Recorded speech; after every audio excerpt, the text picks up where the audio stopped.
Many years late, that's what I am right now. I pride myself on my inconsistency and lack of timekeeping. To be fair, it's a trait that will not help me. But in this case, I'm meant to be late. In this case, I'm meant to abstain from watching this movie.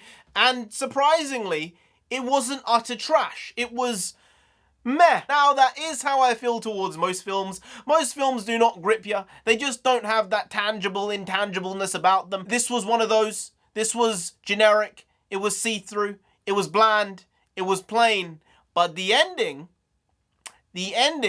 left you thinking, wow, what could this film have been? Hey, NarendraTheComic here. Right now, we're just going to be talking about Solo, a Star Wars story that I'd never seen up till a couple of days ago, and I had reasons for it. I think most fans had a reason for why they didn't see that movie, and it starts with Ryan, and it ends with Johnson, and it's called The Last Jedi. No one in their right mind liked that movie. Now, I appreciate certain aspects of that film.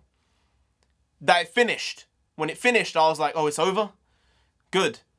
Thank you. Other than that, there's really nothing else that makes me like that movie. And that is saying a lot because this is coming from someone who really likes the prequels, bar Attack of the Clones. I'll give you Attack of the Clones, a really, really long, tedious process. But the other two, Phantom Menace, for me, my favorite Star Wars film. I know, crazy, some people say insanity, but it was the first film I'd ever seen in cinemas, completely changed my life, and I have a deep found respect and love for that movie. And Revenge of the Sith, I think it got a bit of a bad rap. I think generally most Star Wars fans are like, actually, it's a pretty decent film. And I can almost say the same for Solo, because there were a lot of aspects of this movie that were pretty good. Some things were a bit testing, but I said when it came out, I'm not watching it in cinemas.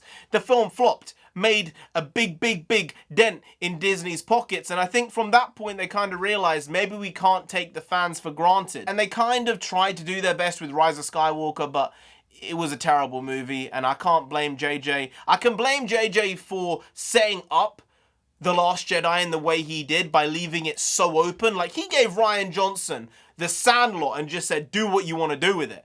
And Rian Johnson proceeded to, like, chuck all the sand out and dig a hole to the center of the earth and throw Star Wars as a franchise into the core. So that's not a good thing. I'll get off of my Rian Johnson The Last Jedi moment of bashing here, but I think Solo was actually a decent film. It was nothing special. There's nothing that memorable about it other than the ending, as I said there. And as you go through the film, you will meet characters that you love, you'll meet characters that you hate, you'll meet characters that you have seen for many, many decades in the franchise. Obviously, Han is in this, obviously, Lando is in this, and for the ending, if you don't know, Darth Maul is right at the end, and it was a shocker, but I kind of thought if they were going this way, it might be him, because obviously I know through Rebels that he's still alive in the world at this point. So there was a lot that could have been done with this movie to change it to be a really good movie. But I think even if it was the most amazing Star Wars film ever, it still would have lost money because of what happened with The Last Jedi. I mean, Rogue One was a good movie. Rogue One is up there as one of my favorite Star Wars movies. It's really, really superb.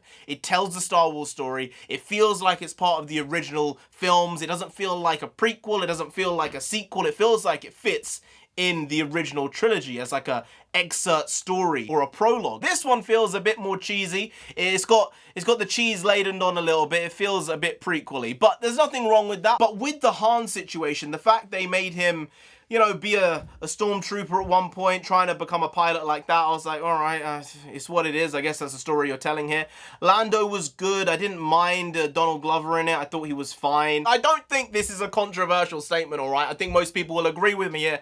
Lando's droid was annoying as fuck. Emilia Clarke was surprisingly good. I liked her. She sold the fight scenes. I didn't think she could do it, but did a good job, so I have to say well done to Emilia Clarke. There's not really much else to write home about. The villains were pretty crap. They turned out to not be the villains. They turned out to be liberators. Same person who played the main villain, not villain, was the person who played the main villain, not villain in Falcon and Winter Soldier. Basically very similar roles, and I was like, I didn't like you in that. I didn't like you in this.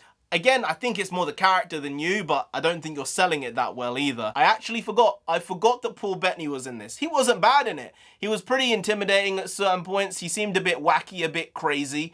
He had this weird, like, kyber crystal dagger. I don't know what was going on with it, but it looked cool. It was a cool visual. Thandie Newton was in this for 10 minutes. She was pretty throwaway. Woody Harrelson was solid. I think he sold that gunslinger old guy vibe pretty well. The alien, I can't remember his name, but the pilot alien who was Woody Harrelson's pilot, I liked him a lot. You killed him so quick. I said, I want more of him. I want more of that guy. That guy seemed fun.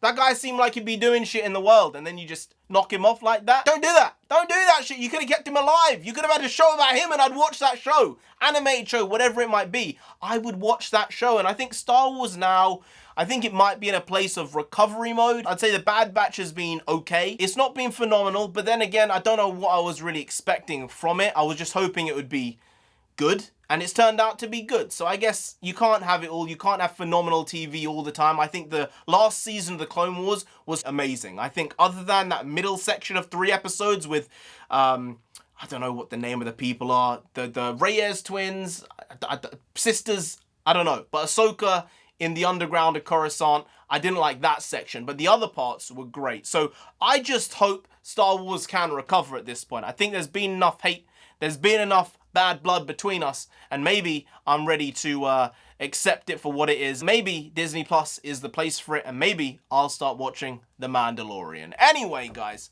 if you did enjoy this video, please like, share, comment, and subscribe to the channel down there. If you didn't, Han himself gonna come after. I'm talking about Harrison Ford there, right? The OG, because he's still categorically better. You don't want that. No, you really don't, so just subscribe anyway to avoid that. I've been NarendraTheComic. You've been Graham. We'll see you next time. That's tomorrow. If you don't know, make a video every single day. Been doing it every day for over 1,000 days now. We ain't stopping till we get to 10,000 subscribers. So do subscribe. Pop back again tomorrow for some more quality shitty content, because we're hashtag never know here, just how it goes. Also bring the podcast means nonsense in Punjabi, and we also bring that.